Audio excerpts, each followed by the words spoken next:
walking tall.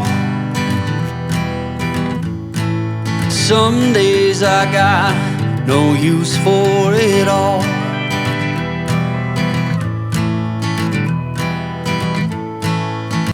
So hi guys, welcome back again to my YouTube channel again. This is Esteban the Great. Yan. For today's video, nandito nga ulit tayo sa may Tanay Rizal, Daraitan. Ito ay para i-explore natin ang kagandahan ng ilog ng Daraitan. Meron kasing lugar dito sa Daraitan na napakaganda ng ilog. Bakit maganda? Una sa lahat, parang kayo lang yung tao dito. Ayan. Ngayon, mula dito sa campsite na ito, babaybayin natin yung pinakang medyo malayo-layong part nito. So siyempre, ang una mong dadaanan dyan is itong, dito sa kinalalagyan natin is Camp Ambrosio, Camp Moto, Camp Aliw, at yung pinakahuli ay Camp Irog. Ngayon ipapakita ko naman sa inyo yung pinakang other part nitong ilog na to. Kasi mula doon sa may Camp Irog ay wala nang mga campsite na nakalagay. So yun naman yung ating i-explore. Kasi siyempre kasama ko rin ang aking kaibigan, si Paring Toto. Hello. Dito tayo para pahirapan natin yung sarili natin.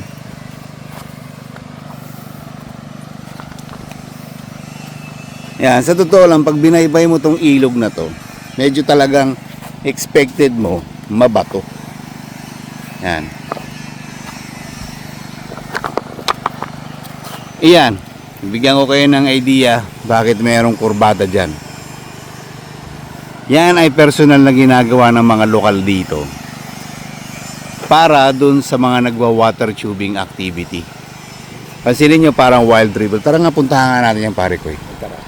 Sige, lusungin mo muna. Pag nilamig ka, hindi na ako tutuloy. Hindi mo namin. Ha? Hindi nga. Hindi talaga, hindi. Utang. Niluloko mo. Ako pag malamig. Niluloko mo na naman ako.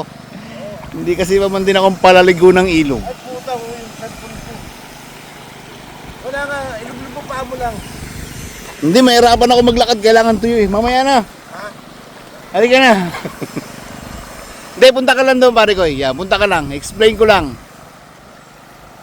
Yan. Ito ay nasasakupan ni Camp Aliw. Yan. So, tingnan niya. Explain ko lang sa inyo ha. Yan. Diyan sa kinalalagyan ni Toto, diyan dumadaan yung mga nag-water tubing. And pansinin mo, marami mga nakalutang na bato. Mga floating stone. I don't know kung ano mga ibig sabihin sa mga tao niyan. Ayan. Yan ang ilog. Tapos ano doon yung flow. Papunta doon. So tara, i-explore natin yung dito sa part pa na ito. So ayun, ito naman si Camp Irog. Again, ito yung pinakang last station ng mga campsite dito. The rest is wala na. So para mas exciting, ito naman yung i-explore natin. Dito tayo dadaan.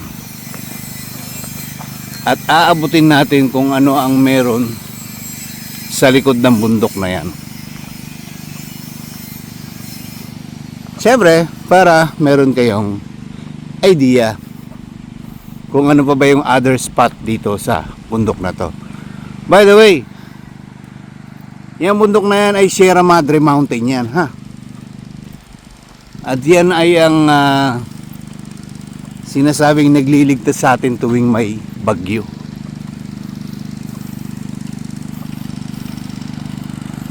So again, ulitin ko lang. Nakikita niyo may mga linyada uling batong yan. Yan yung another trail ng mga taong nagwa-water tubing, nagwa-water tubing activities. Yan, dito ang daan nila, yan sila dinadaan.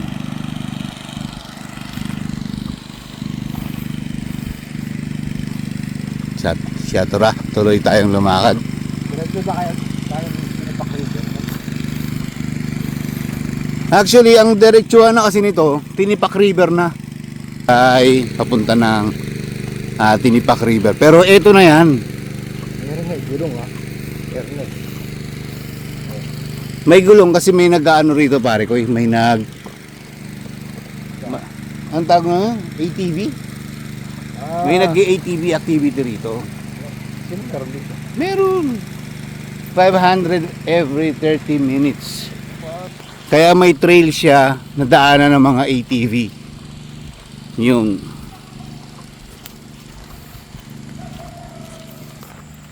pero mapapansin nyo, no? May mga taong naliliko dyan sa area na yan. Okay? Now, yun yung ating dadaanan.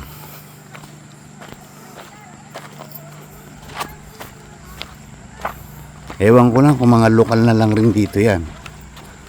Pero, Lokal ha. Bibihira ng lokal dito. kaya, anong tawag sa'yo? Ibihira lokal dito, ikaw ano ka? Pero yun, bye-bye natin. Siyempre una, Isang kaming lokal dito, ganun pala. siyempre una babaybay tayo sa pinakang makitid na area na to. Palagay ko, mga taga Manila to. Pero mas ito yung pinili nilang ikaw nga pare, ikaw nga dumaan yan pare ko. Hello! Ayan o. Ayan o. Shout out daw o. So, tara.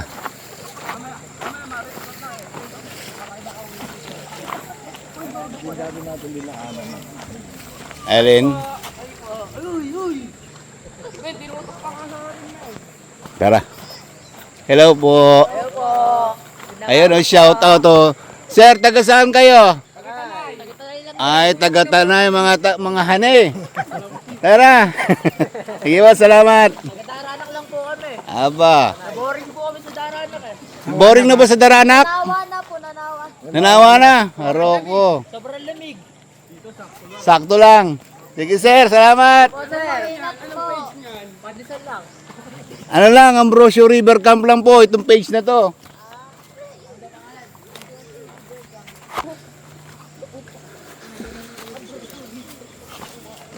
Campsite din ho, campsite. So tara. So ito na nga yung isa sa mga dadaanan natin. Para makatawid dun sa kabilang bundok na yun. Magsisimula tayo sa mga maliliit na rock formation.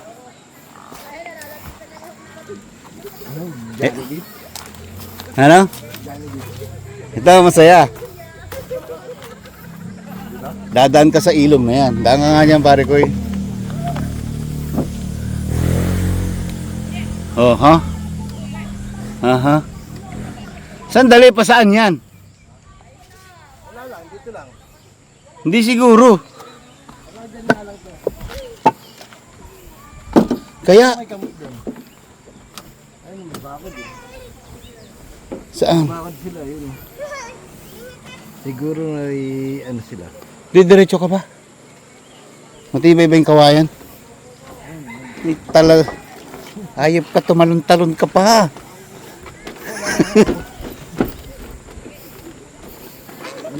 Teka. Hindi, dito tayo mamaybay. Ganun tayo, papunta tayo. Ayan o. Yun tayo mamaybay. Ano, gaganon lang tayo, tawid lang tayo. Hindi, ibig ko sabihin sa inyo, dito tayo dumaan. Akyat tayo eh.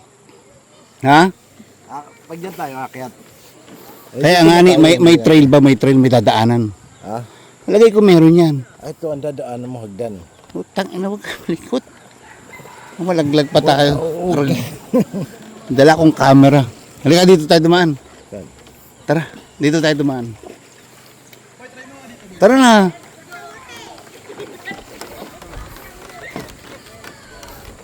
Tamo yan. Yung tigasan ko na. Ha? Ay, sandal. Ano ito eh? Papunta to ng Tinipak. Yan na yung sementeryo? Oo. Hindi pa doon pa. Sumitari, malayo pa. Tara.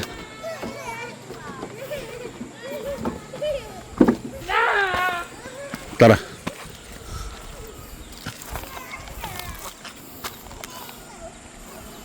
Ganda oh. Oh.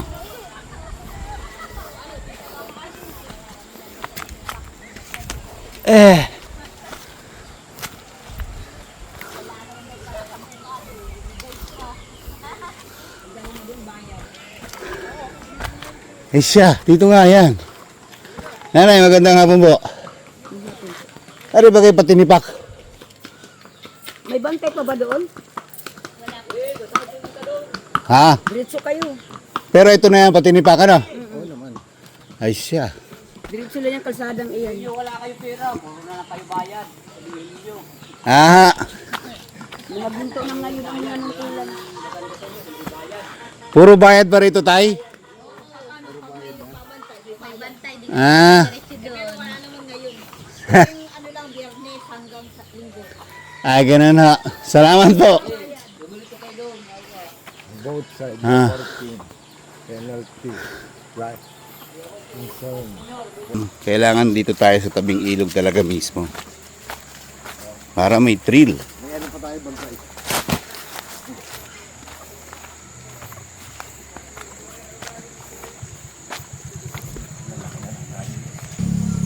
Yung naman. Ha?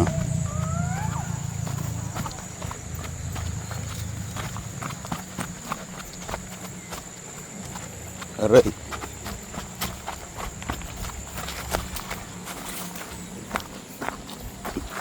Ay. So dito sa stage na to, kung mapapansin mo, may mga cottages na nakalagay dito sa tabi ng Pangpang. Meaning, may mga local tourists din na bumibisita rito. Ayan, no. First time ko tong narating. Para siyang hidden paradise, oh. Hindi mo makita yung mga kabahay. At ito ang malupit. Feeling ko kung dito ka, libre. Tama? May bantay. Dito sa tabing ilog na to, libre ka. Pero wala siyang source of electricity pagdating naman ng gabi. Yun lang, parang ang mangyari sa'yo, di-solar ka. Day tour ka lang or mag-overnight ka, pwede, di-solar ka. So ano, tuklasin pa natin yung dulo nito. Tara. Tara. Para sa inyo, ipapasyal ko kayo. Gusto mo ba to? Ha? Ah, yung pinakang ano na yun. Malayo na yun. Siguro hanggang dito na lang tayo sa part na to. Ipapakita lang natin yung kumbaga hidden gem ng Daraitan. Dito napaka-perfect magtayo ng Wala pa akong makitang ginto rito. Yung mga sinasabi yung may ginto yung bato. patay. Dito napaka-perfect magtayo ng camp dito or pinakang tent. Kasi nga tahimik talagang kayo lang sa gabi. Okay?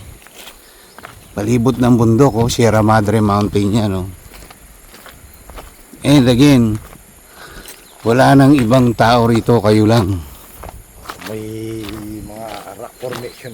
May mga rock formation pa. Tingnan nyo naman, oh.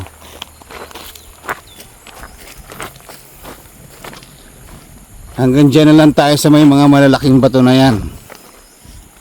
Kumbaga completely ipinasilip ko lang sa kanila.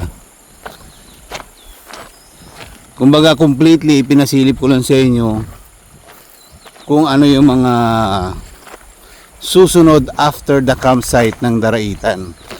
Which is ito nga yung inabutan natin ng mga empty places na talagang kumbaga napakatahimik at kailan ang tao, di ba? Walang bayad. Wala kayong babayaran. Tapos diyan kayo magtatampisaw. Oh. Napakalinaw naman talaga ng ilog. Oh. But again, isa sa mga kinakaharap nyo is syempre, una wala kayong kuryente. Okay? And lahat iaasa nyo lang lahat sa solar. So again, ito ay malayo pa. Ang susunod na kasi nito, yun yung tinatawag na Tinipak River. Dito na magsisimula yung Tinipak kasi ito na yung senyalis na makikita mo yung mga magagandang rock formation. Lalo ba, pag narating nyo yung pinakang river mismo. So, yun na yun. Napaka-crystal ng water doon.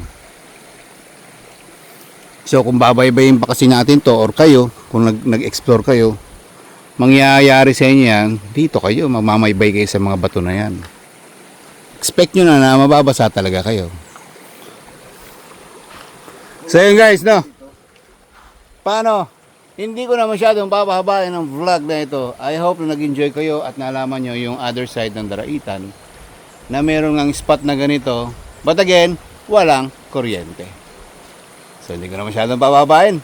Paano? See you again to my next vlog. Dito yan sa Daraitan. So this is Devon the Great.